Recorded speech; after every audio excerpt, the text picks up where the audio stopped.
o'clock. Welcome back to 9 Broadcast Plaza. The birth of a baby is a magical moment, but anyone who's been in a delivery room at the time of birth knows that there's also a moment where everyone kind of holds their breath, and parents and doctors look at a baby and ask the sometimes silent question, is everything okay? Well, the parents you're about to meet received kind of an unfortunate answer to that question. Their children were born with a rare disease that affects 1 in 50,000 people. It's called epidermolysis bullosa, and it affects the skin of their children.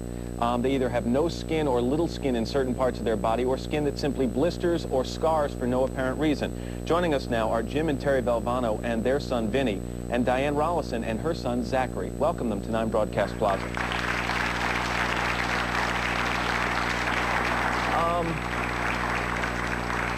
Diane, let's start with you. Is this a disease, did I even say the name correctly? Yes, you did. Epidermolysis bullosa. Is this a disease that you knew anything about before Zachary was born? No, nothing at all. Never even heard of the name. When Zachary was born, was it immediately apparent that something was wrong? No, not until a few hours later. And what were the signs? With him, it was just a little blistering underneath the fingernails, at the base of the fingernails. He had blisters. And within a few hours after they brought him back for me to feed him, the blisters were growing bigger and bigger. And finally a nurse said, we'd better get and check this out. She's never seen anything like it. How long did it take for the diagnosis to be made? Well, the diagnosis wasn't really made there. I waited, the nurse took him, and he never came back then. A doctor came back and said that his intestines were falling apart, he's disintegrating, his skin's falling off, and that was my first introduction to EB. So EB is the short name that we'll continue to use. When you talk about intestines and things like that, so we're not only talking about the skin that we can see on the exterior, the outside of the body, there is a skin problem or tissue problem on the inside of the body. Yes, sir, there is. He has a lot of blistering going on in his throat, his esophagus, his trachea, his lungs. And he has a trach put in because he has the scarring tissue growing inside. It has cut off his airway. How old is Zachary? Zachary's 2.5. And has there ever been a time where this is, to use a better, gone into remission? Has it always been? It's always, and more things happening, nothing where it has gone, anywhere to stop at all. So it's getting, more things are happening. We never know what to expect. How does Zachary live life? Is it a problem where anything that rubs against the skin can cause this blistering? Yes, anything, his toys, if there's anything rough or anything that's like, if they're anything but soft animals or anything like that, he blisters, and then they don't always show up that day. Maybe the next day he'll blow up into little balloons on his fingers and be like, geez, I wonder what he played with. I want to mention something to the people at home and the people in the studio audience. Although you can see signs of EB on these children, we're going to be showing you some pictures today, and they are somewhat graphic. I want to warn you about that, so if you do not want to watch those, maybe I can give a warning or something as the pictures are about to be dropped in, so you don't have to watch the screen at that time. What kind of pain does Zachary suffer? Everyday pain, but as far as severe, where he cries if I have to release the blisters and drain them, and when I see them, and there's tears and crying and fighting. Every time he knows I'm coming near him with a needle, he's ready to run because he knows it's going to hurt. And then after I squeeze them through and stuff, then he's fine. He goes along playing, but he does know it does hurt, and especially if he does fall and he brushes any skin off, then he cries. The garments he's wearing here, is this padding? This is protection, yeah. This is protection that we have for his knees, because in case if he did happen to stumble and fall, it's a little bit of protection. When I hold his hand like this when we're walking, my finger rubs on his wrist, and that also rubs the skin off, so I keep them there. And again, for his elbows, for any kind of rubbing like that. Jim and Terry, is your story similar? Yes, ours is more severe on the outside. He doesn't have the involvement on the inside with his throat and his intestines and whatnot. He's very severe on the outside, so he needs extra padding. It's a lot easier to happen to him. When he falls down, it's immediate. It doesn't wait. How soon after Vinny was born did you know that he had EB? Not about 24 hours after. And what were the first signs? He had no skin around his lips or on his thumb, and the doctors thought that he sucked his thumb more inside the uterus. And then we waited about 4 hours before we even got to see him after the baby was born, because we forced our way in. I said, I want to see my son. And I was so high, because he was the first baby born from all my brothers and sisters, that I was a boy. So there was all girls in the family, so I was so high, and then all of a sudden, I just dropped right down. That I was at one high, then hit to the lowest point, just knowing something was wrong. Is there anything, do they trace in the genes? Is this hereditary? In Vinny's case, they don't know, because he's got traces of both recessive and dominant dystrophic. And we don't know if it is hereditary. It could be a mutation. So we're not sure for the future what he does have. Going outside, can he play with his friends? Is he allowed contact with any other children? I'm looking at his hand, and I notice it is blistering somewhat badly. Is that worse in certain seasons of the year, or is it like that all year long? Always like this. We let him play with children. We guard him closely, but he's got a lot of cousins, so they learned about it, and they try to avoid getting him hurt, but it always happens. He always gets hurt when he plays with other kids. If Vinny falls down, for example, where I might skin my knee in a playground, does that immediately turn into infection? Well, we try to stop infection by treating it, lancing any blisters, putting special creams on him, keeping it moist, keeping it wrapped from the open ear. I'm looking at his face, and he's smiling. How does Vinny handle the pain that I'm sure is a part of his everyday life? Since he's so used to it from birth, to him pain is definitely different than what we know. But there's days when he just doesn't want to be touched, doesn't want to have the blisters taken care of. So it takes two people. One person has to entertain him. Another has to do the work that has to be done on him. He's starting to know, though, that he's different and that he has something, and we're trying to make him aware so he can tell other children, because for 3 years we've been there for him, but when he reaches school age, we won't be there. Well, that was my next. As both of these people reach school age, how will this disease affect their lives? It's going to make a big difference in their lives. It's a big difference in the schools, you know, and the children that's going to either mimic them or make fun of them or whatever they're going to be able to do. They're not going to be able to play. And, you know, in the playgrounds or... We're not even sitting in the seat for like an hour or two. They would have to need some type of cushions. A school bus, then, you're saying? He can't sit on a normal school bus seat? On a chair in the school, those hard chairs, like the wooden chairs that they have with the metal plastic. You would need some type of padding. I would imagine, and this is the emotional and mental side of any condition like this, do you receive discrimination if you bring Zachary into a store? What do people say to you? In a grocery store, for example. To a point, you don't even want to go to a grocery store. If you have to make 3 trips to one store, to a different stores every day, you just really hate it. The biggest thing with most mothers, with most women, is, oh, he has chicken pox, or what happened to him? That's what you say, or is that what the people say? They come to us and say, oh, what happened to him, the chicken pox, or, boy, he got a hold of something. And then the fathers, or most men, is like, boy, he hit something harder. Who got a hold of him, and who'll beat him up, you know? And it's like, you just get to a point after going to a couple more stores during the day, it's like, you just don't want to go through it again. Do you attempt to explain the disease? You try. Whenever you try to explain it, though, people always have home remedies, or did you try this, or my son had this when he was little. Or he'll grow out of it. Yes. Have you ever stopped any of you and said, I mean, we're talking the statistics here, 1 in 50,000. Why us? Well, we say only special children get special people, and we consider ourselves special to have somebody like this. Do me a favor, stay with us. When we come back, I think that is a very positive way to look at it. When we come back, we're going to talk to a doctor to find out the origins of this disease. Stay with us.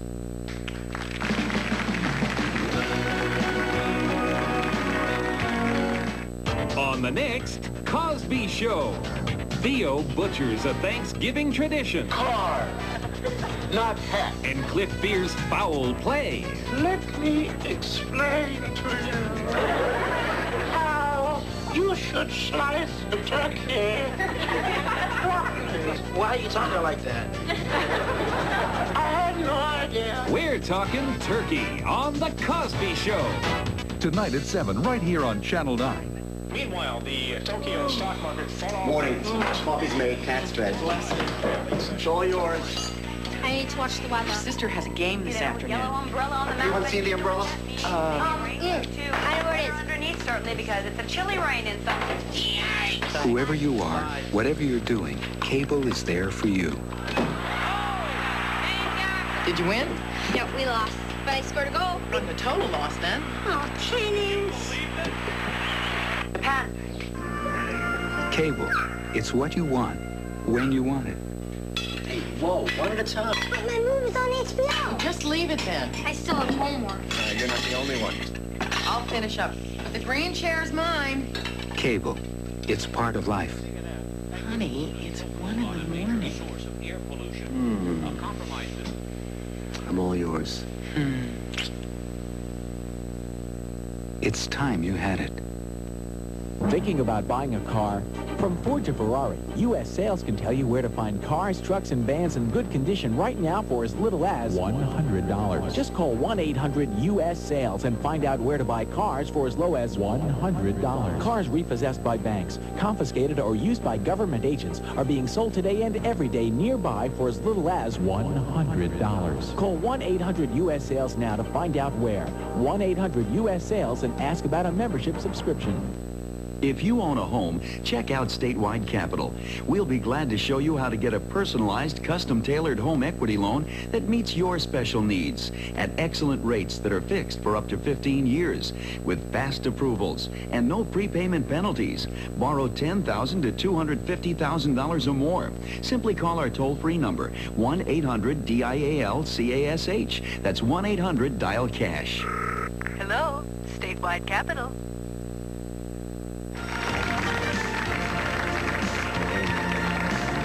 It's 11:30. Welcome back to 9 Broadcast Plaza. We are talking to parents who have children who suffer from epidermolysis bullosa. And right now, we're joined by Dr. Martin Carter, who is with Rockefeller University, or the Rockefeller University in Manhattan. They have a program there that specializes in the treatment and research of EB, and we welcome him to the show.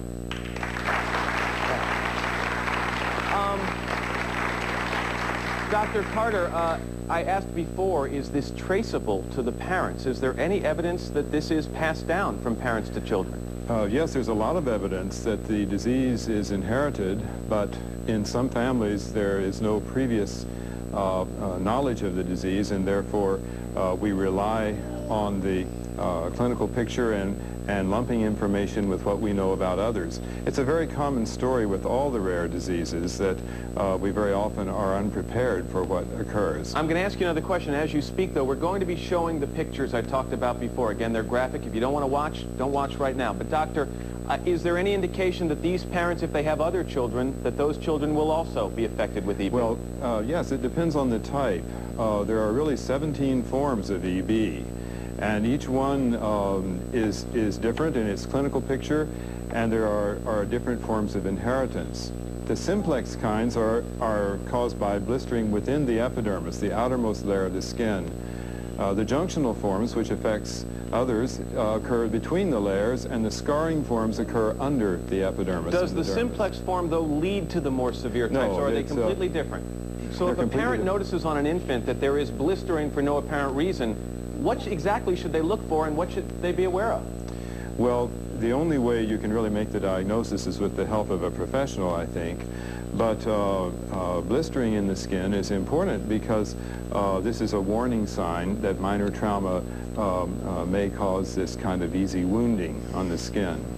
It's my understanding that there is no cure for EB. That's correct. There's no cure yet. But what about some treatments that may alleviate the pain and the scarring and the open wounds on these children?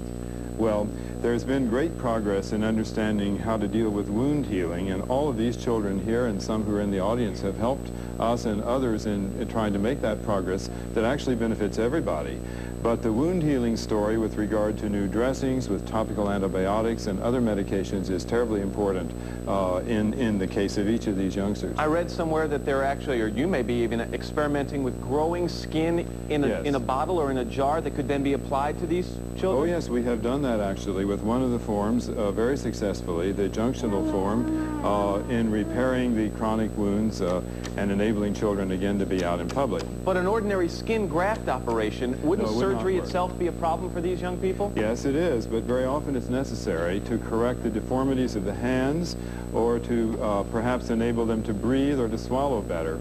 Okay. Let me talk to some people in our audience who I also believe have children with EB. Hi, what's your name? Anita Smith. And your son's name? Matthew. Now, he doesn't appear to have any of the severe blistering. He was diagnosed with the most worst, the recessive dystrophic, which is one of the worst kind, but he tends to be milder of the worst. That's how it's explained to me. And is he in great pain?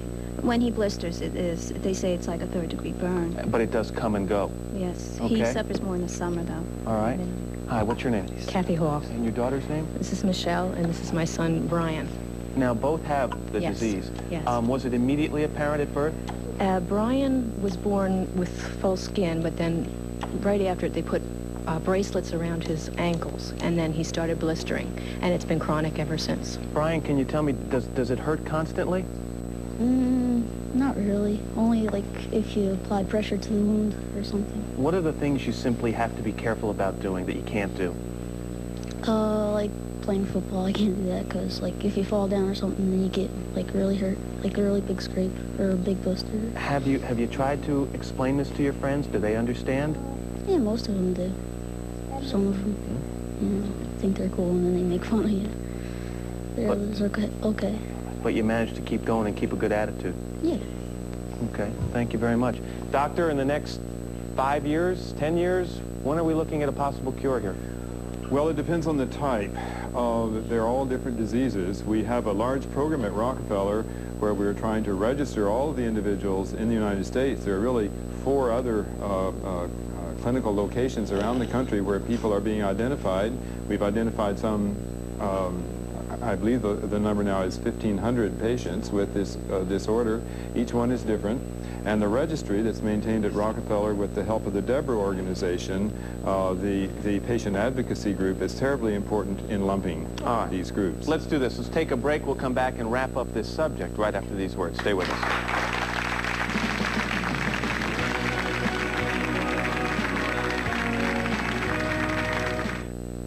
You're up. I'm sleeping. You were walking. I was walking in my sleep. Have your coffee. Hey, yours is darker than mine. Mine's decaffeinated Folgers crystals. Yours is the decaffeinated you always drink. Did you use the same amount? Yeah, watch. Mine's mountain grown Folgers. Nice aroma. A sip? Yeah. I thought I was the reason you're always so bright-eyed in the morning. Oh, you are. Decaffeinated Folgers crystals. So dark and rich, shouldn't you switch? From the Wild West to the mean streets, Clint Eastwood has enforced his own style of law. Now, you can own his greatest movies with the Clint Eastwood collection from Time Life Video. As a gritty cop or a gunslinging renegade, Clint delivers non-stop action and some of the most famous one-liners in screen history. Go ahead. Make my day. Start your collection with the outlaw Josie Wales for just $14.99 plus shipping and handling. You a bounty hunter? Man's got to do something for a living these days. Diane ain't much of a living boy. Part philosopher, part sharpshooter. Josie goes out for revenge. And you gotta get mean. I mean plumb mad dog mean. It's classic Clint. You're gonna pull those pistols and whistle Dixie. And it's yours with a simple phone call. Other videos include Hang 'em High. Hang 'em, man. You better look at him. And a fistful of dollars plus Dirty Harry. 44 Magnum, the most powerful handgun in the world, and would blow your head clean off. Magnum Force. Man's got to know his limitations. And sudden impact.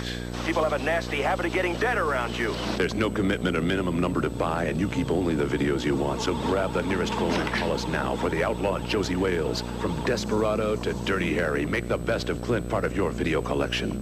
Here's how to order.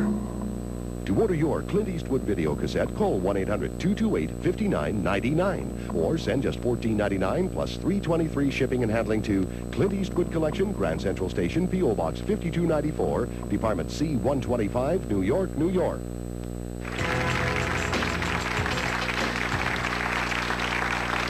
Hi, welcome back to the show. Epidermolysis bullosa, a disease that affects 1 in 50,000 people, has affected the lives of the people we've been talking to today. Jim, can you tell me what you'd like to say to people out there who may come in contact with Vinny and really not know what to think? I said just treat him like a normal person. Don't stare. Could ask questions, direct it right to him.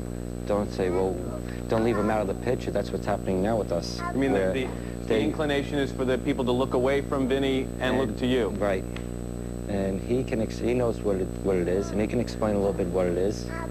And what he does know, he says, ask my parents. But Diane, I know financially this is an enormous burden. What does it cost for the treatment of Zachary each month?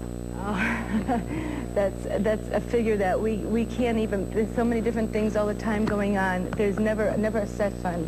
There's always something coming up or other things added to it. It's just never. Zachary has found that microphone, that's for sure. Anything you'd like to say to parents out there who may come across you and Zachary in a store? What would you like to tell them? Again, we just like them to be aware of us, that, you know, there's so many children like this out there that's more and more happening, and just to understand our, you know, the emotional aspect, to be a little kind and understanding to his feelings too. And Dr. Carter, what's needed for more research here? Well, more money is needed for research. There isn't enough to go around at the federal level, which is the only way we can really make major changes. There's not enough for this or any other major skin disease. In addition, I think you should know the financial burden of these families is at least $20,000 to $50,000 a year to keep them in bandages and doctor bills, and most of that is not covered by insurance.